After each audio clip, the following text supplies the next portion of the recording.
Hey guys, do you work in emergency medicine? An absolutely crazy and intense environment where you see things every day that most people don't see once in their entire life? Are you feeling burned out, unappreciated, and like there's no one you can talk to about the things that you see every day and the struggles that you're having?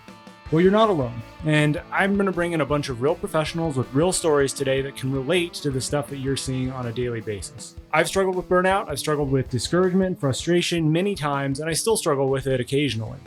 My name's Aaron. I've been in emergency medicine for 15 years as an EMT, paramedic, and now working as an emergency medicine PA, and I'm the host of the Practical EMS podcast. We're going to bring in our guest today and have a great discussion that I hope you guys get some value from.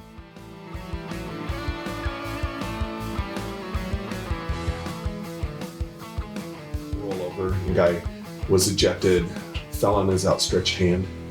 His hand was up here. None of this was here. All the bones were gone. That's how far he fell. But anyway, and he fell on his outstretched face as well. I told Pete, I said, gosh, and I said, I need to call in. I was brand new here. I said, I need radio so I can get an order for a cric. And he goes, he laughs at me. My EMT partner laughs at me. He goes, if you need to call in, you don't need to do it. He said, you just do it. Huh. So I was like, okay. So what had happened was Flight for Life was busy, right? And so they were gone. They were doing another flight, but there happened to be a dust off that was flying in the area, and they got in touch with our dispatch and said, hey, do you need some help? And we were like, yeah. So they land this Huey right there. We load this guy up, and I cracked the guy in the back of this helicopter. But I was done. That's crazy. So I took and I hate the 11 blade scalpel because it's pointy. It is. It's sharp and pointy. It's sharp. It's supposed to be sharp. It's a scalpel, but it's pointy. It comes to a point. Yeah. And I don't it's like not rounded off. No, I like the 10. I'm a 10 blade guy.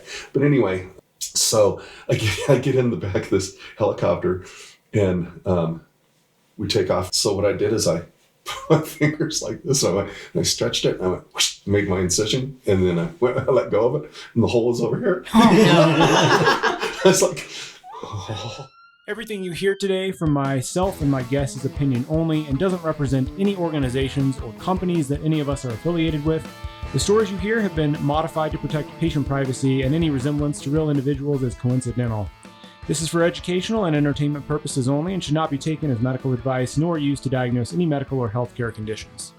So the good part and the bad part is that so I had to make this big, huge incision in this guy's neck, and we got in and finally got this thing pretty much done, and was actually there because we used to have to take an ambulance from the helipad to the ER because it was across the street. And Dave goes, you having problems? I said, I cannot get this thing. He goes, yeah. So he showed me what to do and finished my cric for me. But anyway, the guy lived. Yeah. So that's the good and the bad part. Because this guy, if you see him running around down there at Walmart, you ever get down there and see him at Walmart or something, you see some guy with a big, huge scar, the big, huge scar on his neck. That's probably him. Yeah. Big scar and no arm. And no arm. Yeah. No arm. Like, that was Casey's fault. Yeah. Well, he lived though. I mean, if you're cricing somebody and they live, I mean, that's a good outcome. Yes. Yeah. I think I've done about, 12 or 13 of them, I think, last count. And I think of those, I think there's 3 of them that are actually still alive. Huh. Yeah. One of them was sheriff's deputy. She's still alive. Oh, that's crazy. Yeah. It's definitely one of those procedures that you never think you'll do, but when you get it, you're like, oh my gosh, what am I about to do? Yeah. What am I about to do? Yeah.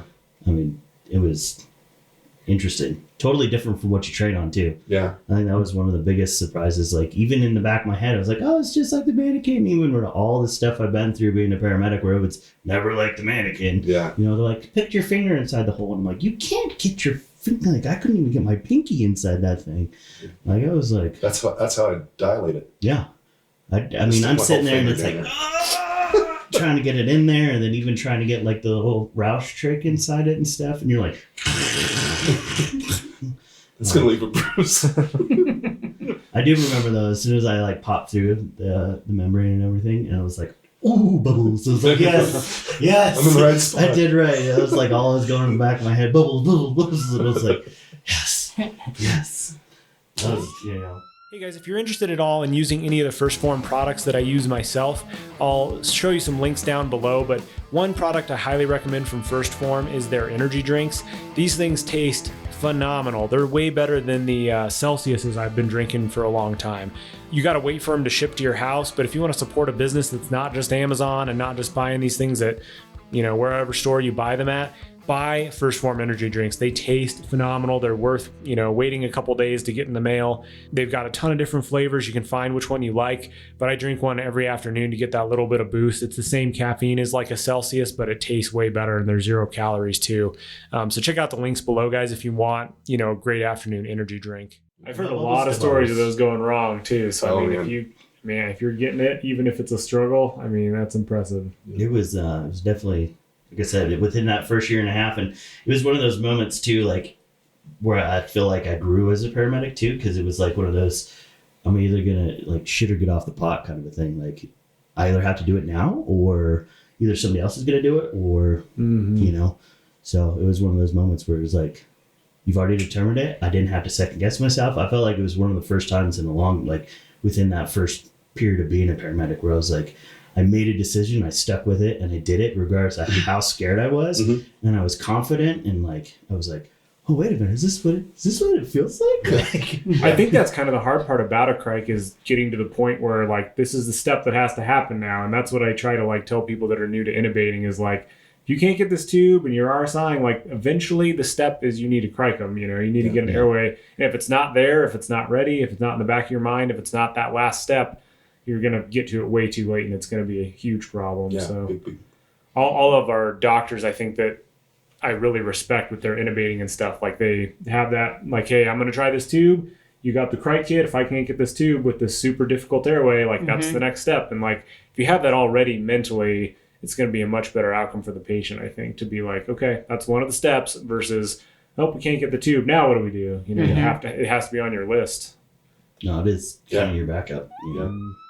Hey guys, I'm going to jump in here. That's the end of this episode. If you got any value out of this today, if it resonated with you, if it encouraged you, the only thing I ask is that you subscribe to the show. And if you leave a 5-star rating and review, that is super helpful. I don't make any money from the podcast, and it does cost money to produce. So it's really helpful when you guys can subscribe to the show.